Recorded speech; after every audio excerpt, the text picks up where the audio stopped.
Salut, tu as sûrement entendu parler de la communication non violente. Aujourd'hui, on va voir dans cette vidéo comment elle peut t'aider pour toi, pour identifier tes besoins, communiquer plus efficacement et pouvoir te faire comprendre du reste du monde qui t'entoure. Si tu me découvres, je suis Chloé, coach business et consultante en stratégie. J'aide les entrepreneurs à monter un business entouré d'experts qui m'aident pour ça, un business aligné et rentable sur le long terme pour que ce ne soit pas un sprint épuisant, mais plutôt un marathon où on apprécie le chemin. Aujourd'hui, la CNV fait partie vraiment de ma vie et je voulais vraiment te partager cette astuce et ses particularités parce que pour moi, c'est vraiment très, très puissant. La première question que je voulais partager avec toi, une question qu'on me pose souvent, comment est-ce que la CNV peut vraiment changer nos vies et participer à des relations épanouissantes et que ce soit pas béni oui-oui? La communication non violente, ça n'est pas mettre du baume sur tout ce qu'on dit, prendre des pincettes et diminuer la force de notre, communication. Ça n'est pas du tout ça. La communication non violente, c'est de l'intelligence émotionnelle d'une part, parce qu'il s'agit de comprendre l'autre. Donc la première astuce, c'est une écoute active. Être ancré à l'intérieur de son corps, les pieds bien dans le sol et pouvoir entendre ce que l'autre a à nous dire. Ça, c'est la première chose.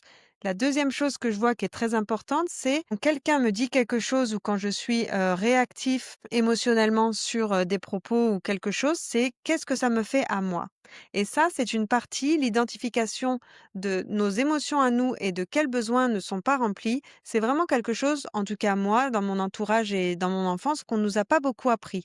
Ni à l'école d'ailleurs. Ça serait magnifique que ce soit à l'école et qu'on puisse l'enseigner à nos enfants. Et il faut que cet outil soit enseigné d'ailleurs aux enfants, mais c'est à nous en tant que parents et à toi en tant que citoyen de pouvoir utiliser cet outil pour ensuite le déployer. En tout cas, j'en reviens à mes moutons et j'arrête les digressions. La CNV, donc, c'est identifier à l'intérieur qu'est-ce que ça me fait déjà? Qu'est-ce que ça me fait ce que lui ou elle me dit? Est-ce que c'est de la colère? Est-ce que c'est de la peur? Est-ce que c'est de la honte? Est-ce que c'est de la joie et du rire? Bon, ça c'est facile, on n'a pas trop à se poser de questions, mais c'est plutôt pour les émotions dites voilà, négatives. Donc, qu'est-ce que ça me fait à moi? Et quand il y a une situation où il y a un besoin, la question à se poser, c'est quel besoin n'a pas été comblé? Parce qu'en fait, la plupart du temps où je vais te donner un exemple. Par exemple, si je dis oui à quelqu'un alors que j'avais pas du tout envie de faire quelque chose ou d'aller à un événement, si je me sens obligée, en fait, je vais faire quelque chose, mais par obligation. Donc en fait, il y a un besoin que je n'ai pas respecté. Et là, il s'agit bien sûr de reprendre sa responsabilité parce que c'est moi-même qui n'ai pas voulu écouter mon besoin et qui ne l'ai pas respecté. Donc pour moi, c'est tout ça la communication non violente. Alors il y a peut-être d'autres mots et d'autres théories, mais en tout cas aujourd'hui, je voudrais faire synthétique et surtout t'expliquer comment moi je le mets en œuvre et dans quelle mesure c'est cohérent. Donc la CNV, ça va être ça va être identifier les besoins qui ne sont pas comblés pour nous et donc après, pouvoir identifier aussi ce qui se joue chez l'autre. Une fois qu'on est bien au clair avec tout ça, alors évidemment, ça ne se fait pas en un claquement de doigts. Il faut travailler, expérimenter et comme beaucoup de choses, c'est un muscle, donc il va falloir le refaire, y revenir et la vie est tellement bonne avec nous qu'elle va nous envoyer plein d'exercices et de travaux pratiques pour pouvoir vérifier qu'on a bien compris et qu'on a bien nos acquis. Donc on va pouvoir s'exercer une bonne quantité de fois. Et il s'agit donc de pouvoir identifier chez l'autre quels sont les besoins qui n'ont pas été assouvis aussi, qui n'ont pas été comblés. Dès lors qu'on commence à avoir une écoute active, de pouvoir comprendre pourquoi l'autre a cette réaction, ça n'excuse rien, qu'on s'entende bien. Il y a des réactions qui sont violentes, des manifestations de la colère, de la peur, qui sont exprimées à l'extérieur et qui sont, presque vomies parfois sur les gens, ça non, évidemment, il faut mettre le haut là, il faut dire stop. D'ailleurs, une des premières choses, moi, que j'ai apprises en communication non violente, quand j'ai commencé à l'implémenter dans ma vie, c'est de pouvoir oser dire stop et parfois on comprend juste que en face,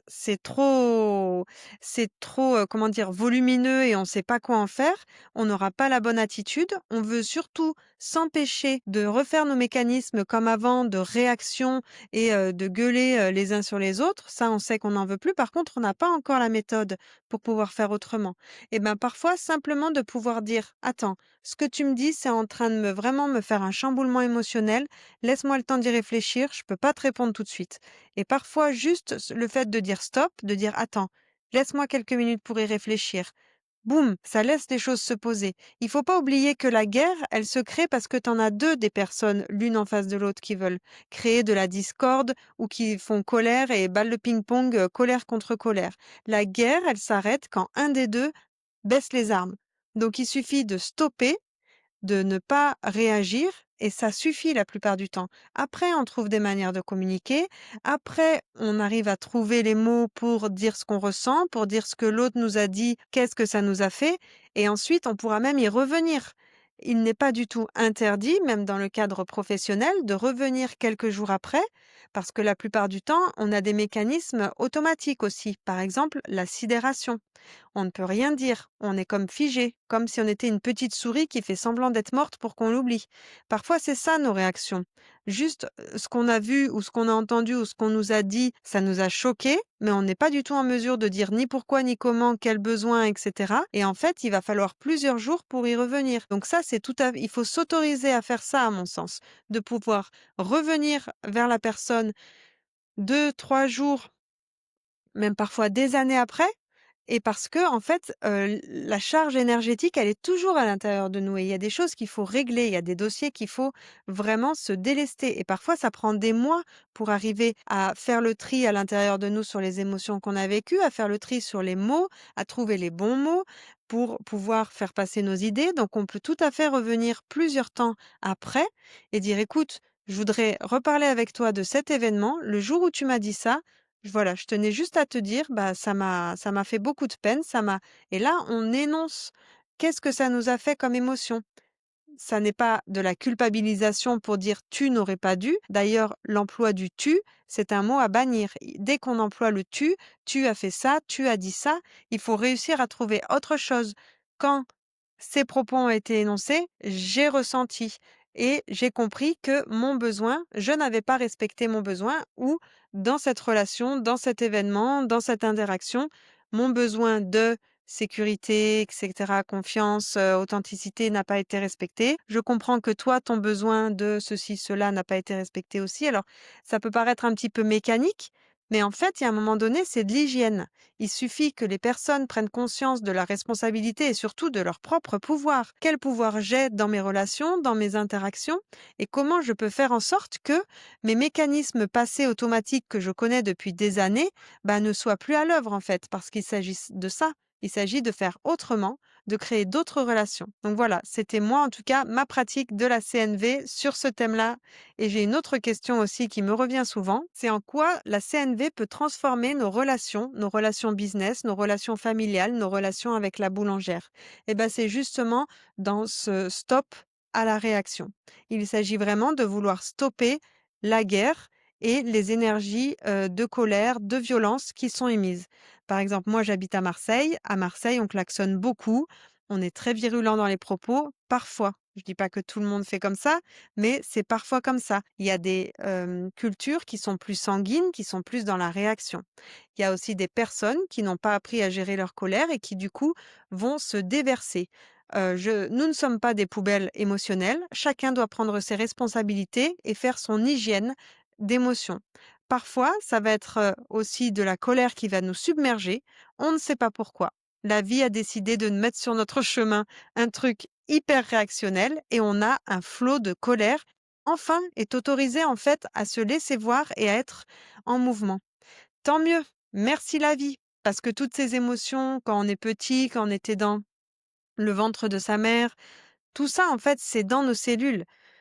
Et il s'agit de les faire ressortir. Des terrains inflammatoires, par exemple, des tendinites à répétition, des contractures musculaires, plein de pathologies sont des cristallisations d'émotions. Donc en fait, la CNV, elle est la bienvenue pour ça parce qu'en fait, on va pouvoir accueillir nos émotions, accueillir l'émotion que telle situation provoque chez nous, pouvoir la verbaliser et pouvoir, dire à la personne que en fait, on veut fonctionner sur un autre mode, bah, de fonctionnement. Parfois, ça va être aussi de dire: «Attends, là, stop, s'il te plaît, j'ai besoin de sortir, j'ai beaucoup de colère qui est en train de se créer à l'intérieur de moi, je vais aller marcher un petit peu et on en reparle un peu plus tard si tu veux bien». La plupart du temps, les gens, ça pouf, ça calme la conversation parce que s'il y a de l'énervement et de la réaction qui est en train de se créer, c'est parce qu'en fait, les 2 sont en mode survie, et c'est comme des combats de coqs, quoi. où on est sur nos peurs, et nos failles et c'est pour ça qu'on réagit. Il y a d'autres modes de communication qui sont possibles et c'est pour ça que la CNV, à mon sens, est hyper intéressante dans toutes nos relations. Que ce soit avec nos enfants, avec nos partenaires, dans nos business, avec toutes les personnes qu'on croise. C'est hyper intéressant de pouvoir créer d'autres modes de dialogue, d'autres modes de fonctionnement et il y a ce super outil qui existe. Donc moi, j'ai beaucoup écouté Thomas Dassenbourg, il est vraiment génial. Il a fait des conférences, des livres, c'est passionnant. Si tu veux d'autres références, n'hésite pas à me faire un commentaire, je te les diffuserai avec grand plaisir. Et en fait, ça serait vraiment dommage, je trouve, de passer à côté de tous ces outils qui ont été mis à notre disposition pour qu'en fait, on ait enfin des relations harmonieuses dans nos familles, dans nos business et dans la vie en général. Je te dis à bientôt!